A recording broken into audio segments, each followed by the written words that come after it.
In the currency quadrant, taking a look at the March euro currency, which traded in an unusually small range today, only about 28 ticks, and that's the tightest range since July 3rd of 2023. The high today, 109.18 and a half, was only up about 0.3%, a little bit less than that, and the low today, 108.90 and a half, was actually a small gap up by about 3 basis points. We ended the day up just short of 0.25%.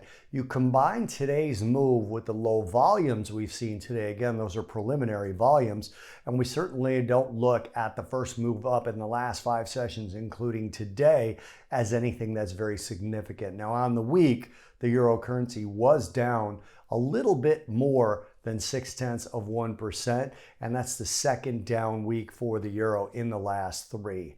Now, also affecting the euro today slightly was at the World Economic Forum in Davos, ECB President Christine Lagarde gave a speech focused on the economic outlook, and she predicted a period of what she called non-normality. She talked about falling inflation in the eurozone, even though it rose slightly again in December by about 2.9%, to a trend of normalization.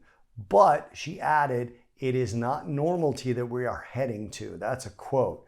These kinds of comments certainly don't lead to new positions in the currency, given that there's an ECB rate meeting, I should say, on Thursday of next week.